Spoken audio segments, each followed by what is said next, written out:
Make sure you stick around to the very end of the video because there are a couple of ways you can get a better chance of god rolls. Welcome back to the Division 2. In this video I want to kind of put tips and stuff out there from my experience in order to help you guys get some god roll builds, because it's proving tougher and tougher of a challenge to do so. And I can tell you now that when the developers stated the higher the difficulty, the better chance of getting god rolls, it wasn't necessarily true. There was a bug in the Dark Zone where they messed up the scaling of the loot quality and there were a lot of god rolls dropping from there. But that has been patched now. By the time you see this video, that would have been patched. And I did some testing. I wanted to test it. I was playing in a 4-player group just to see, like, kind of what's the situation. Like, are we actually going to be able to get really good rolls on gear and good builds? Because these enemies are now, there's no other word for it, like no other phrase for it. They are bullet sponges. They just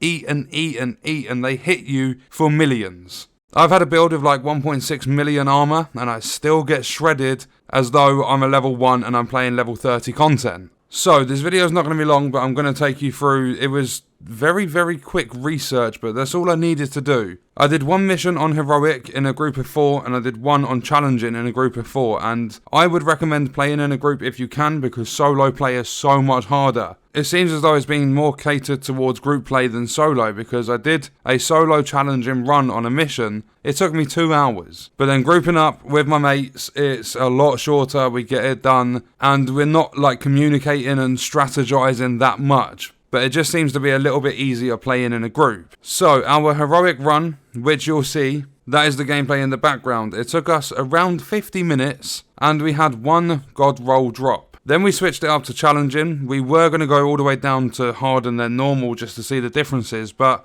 after this challenging run, that's where we've set our like base default difficulty. In this challenging run, it took us around 30 minutes or something like that. It's an estimate. I didn't actually manage to catch the summary at the end, but I'm going to say no longer than half an hour. We had 9 god rolls between the 4 of us, and we got the exotic chest. There will be separate videos for the exotics and stuff. I'm currently working on those and the hunters as well. I'm going to be doing guides and everything for all of it. But so far, it's not about trying to push yourself to play the highest difficulty. Obviously, it's a buzz if you can go through a legendary mission and get it done. But find a good balance of where it's a little bit of a challenge, but not to the point where you're dying all the time. Challenging is that balance for us. And we have had a lot of god roll stuff. We're finding loads of incredible stats from running these missions. And you want to be trying to play through New York and DC in order to balance out which pieces you're getting, because the targeted loot obviously splits up, and that's not necessarily the best way to get things anymore. A lot of the exotics don't actually drop from the open world like they were with the chameleon. It's all locked behind certain missions and certain activities, so once those guides are out, you'll know how to fully get them. But I can tell you now, you're going to have to work your way up to legendary. If you want that big horn assault rifle, I've heard from a lot of people now that it's locked behind legendary missions. So try and work on your builds, get them god rolls coming in from just playing different missions, running the Dark Zone, even though the bug of better quality drops is going to be decreased, like it's basically being patched. The occupied Dark Zone has always had the best rolls anyway, so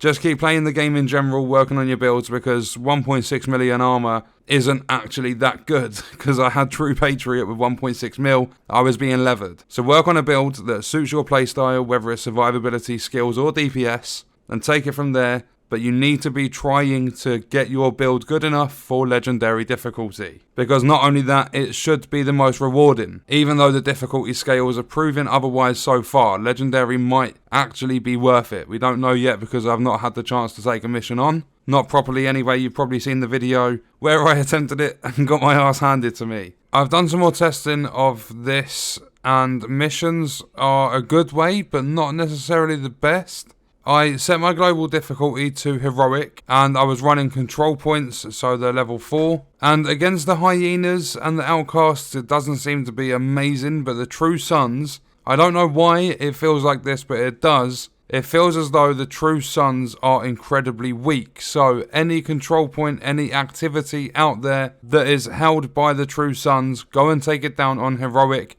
Literally, me and Rogue Gaming, I'll leave a link to his channel in the description. We managed to get probably about 12 to 15 god rolls between us in no longer than an hour, and that was between 2 control points. Then obviously, if you have done them all and you need to reset it, you can go into your map and you can left bumper to go to Manhunt. In the Manhunt, you can change the global difficulty, change it like back to challenging or normal or something, then back to heroic, and all of the loot and everything should reset. So farm, get them god rolls. But that's going to be the end of the video. There will be a lot more tips. If there's anything you want to know, anything you need help with, let me know in the comments. I hope you guys enjoyed the video. Thank you for watching.